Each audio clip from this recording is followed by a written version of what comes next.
സ്വാഗതം. ഇന്ന് നമുക്കുണ്ടല്ലോ ഒരു മത്സ്യക്കറി ഉണ്ടാക്കാം. അതായത് പൊറോട്ടയ്ക്ക് കഴിക്കാൻ പറ്റുന്ന ഒരു മത്സ്യക്കറി. നമ്മളെപ്പോഴും സാമ്പാറും പിന്നെ കിഴങ്ങറി മുട്ടക്കറിയൊക്കെ വെച്ച് മടുത്തു കഴിഞ്ഞാൽ നമുക്ക് മീൻകറി കൂട്ടി പൊറോട്ട പിന്നെ എങ്ങനെയാണെന്ന് നമുക്ക് നോക്കാം. ചട്ടി അടുപ്പേ വെച്ചു, കുറച്ച് വെളിച്ചെണ്ണ ഒഴിച്ചു,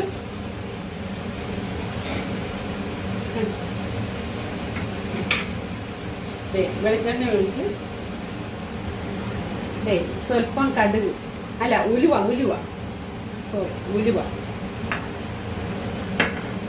അതൊന്ന് ഇതാകട്ടെ, മൂക്കട്ടെ. അതിൻ്റെ കൂടെ ഇച്ചിരി കടുക് കൂടി ഇടുക, സ്വല്പം കടുക്. അതൊന്ന് പൊട്ടട്ടെ കേട്ടോ. ഞാൻ തിരക്ക് കൊണ്ട് എളുപ്പം അങ്ങിടുക. നിങ്ങൾ അത്രയും നേരം കണ്ട് ബുദ്ധിമുട്ടുണ്ടല്ലോ എന്ന് വെച്ച് പൊട്ടട്ടെ, എന്നിട്ട് ഞാൻ ചെയ്താം. ഇത് കാണിക്കാം. ഇതിന് ഒത്തിരി കൂട്ടമൊന്നും വേണ്ട. ഇതിപ്പോ ഞാൻ ഇടുമ്പോ ഓരോന്നിടുമ്പോ കാണിക്കാം.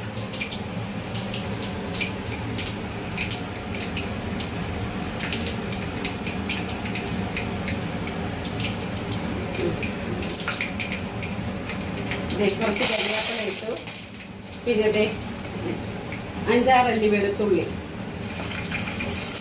കണ്ടോ. അത് കണക്ക് കുറച്ച് ഇഞ്ചി, പിന്നെ ചെറിയ ഉള്ളി കണ്ടോ. ഇത് നമുക്കൊന്ന് വഴറ്റിയെടുക്കട്ടെ. ഇച്ചിരി ഒന്ന് വഴറ്റിട്ട് കൂടിടുവാണേ. എളുപ്പം വഴണ്ടി കിട്ടും. ഇനി 1 സ്പൂണ് മഞ്ഞപ്പൊടി, 1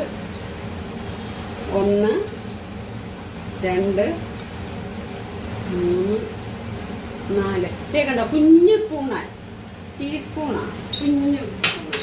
അതിന് ഒരു 4 സ്പൂണ്. എരിവ് ഇച്ചിരൂടെ വേണമെന്നുള്ളവർക്ക് ഒരു 5 സ്പൂണൊക്കെ ഇടാം കേട്ടോ. ഇപ്പം തന്നെ ഇതായി.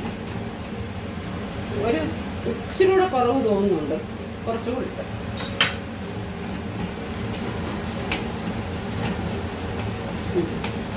ഇതിപ്പം നല്ലോണം ആ പച്ചമണമൊക്കെ മാറി മുളക് നല്ല ഇതായിട്ട് മുരിഞ്ഞ് കണ്ടോ, നല്ലോണം ഫ്രൈ ആയി.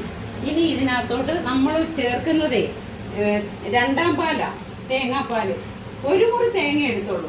സാധാരണ നമ്മൾ മീൻകറിക്കൊക്കെ എടുക്കുന്ന ഓണക്ക് അതിൻ്റെ 2ാം പാല് അതിങ്ങനെ ഇതിനകത്തോട്ട് ഒഴിച്ച് ഇനി ഇതൊന്ന് തിളക്കട്ടെ. ആ കൂട്ടത്തിൽ നമുക്കുണ്ടല്ലോ ഈ തക്കാളി, ഇതെന്ന് വെച്ചാൽ കുടംപുളി ഉപയോഗിക്കുന്നില്ല. ഇത് പൊറോട്ടയ്ക്ക് കഴിക്കാൻ, പലഹാരത്തിൻ്റെ കൂടെ കഴിക്കാനുള്ളതായതുകൊണ്ട് ഇതിന് കുടംപുളി വേണ്ട. തക്കാളി കണ്ടോ, 2 തക്കാളി അതുകൂടെ അതിനകത്തോട്ടിട്ട് ഇനി ഇതൊന്ന് തിളക്കട്ടെ. ഇതൊന്ന് തിളക്കട്ടെ. 2ാം പാലൊഴിച്ച് വെച്ചിരുന്ന് ഇത് തിളച്ച് കണ്ടോ, നന്നായിട്ട് തിളച്ച്. ഇനിയിപ്പോൾ ഇതിനകത്തോട്ട് നമ്മൾ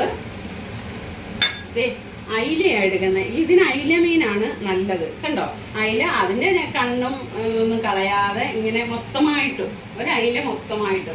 ഒത്തിരി വലുതാകുമ്പോൾ നമുക്ക് വലിയ പാത്രം വേണം. ഇതിപ്പം ഇടത്തരവാ, അതുകൊണ്ട് എന്നിട്ട് ഇങ്ങനെ അങ്ങോട്ട് ഓരോന്നും ഇങ്ങനെ അങ്ങോട്ട് വെക്കണം.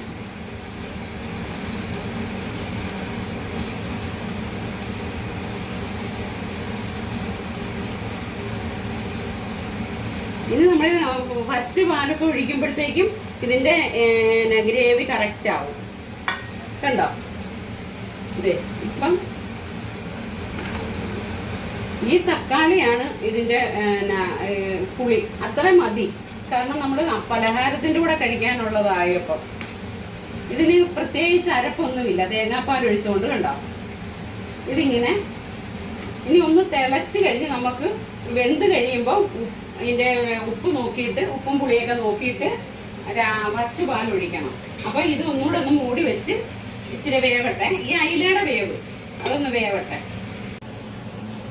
അതെ, കറി ഏകദേശം റെഡിയായി.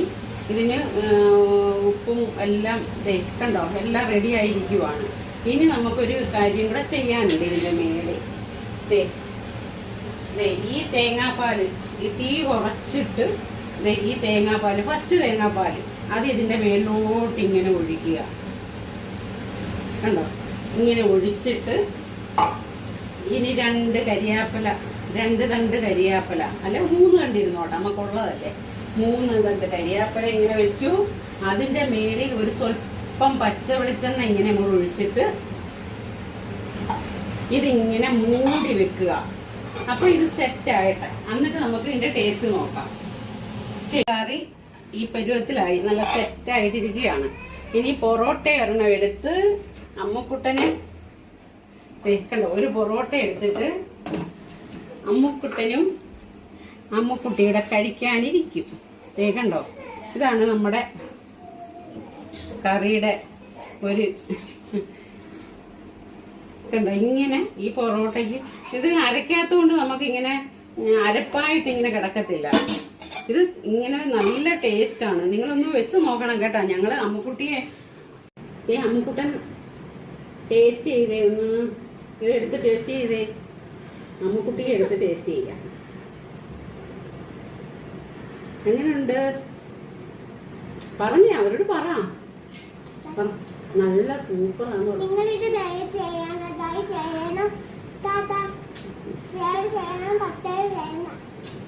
എളുപ്പം പറഞ്ഞ് വീർക്കുക. അമ്മൂട്ടൻ ഇത് കഴിക്കാനുള്ള തിരക്കിന്. അപ്പൊ നിങ്ങൾ ഇത് കണക്ക് ഉണ്ടാക്കി നോക്കിയിട്ട് ഇതിന്റെ കമന്റ് ഞങ്ങൾക്ക് കമന്റ് അടിക്കണമെന്ന് പറ. ശരി, ഉമ്മ കൊടുത്തു. ടാറ്റാ. കൊച്ചിനെ കൊണ്ടുവന്നില്ല.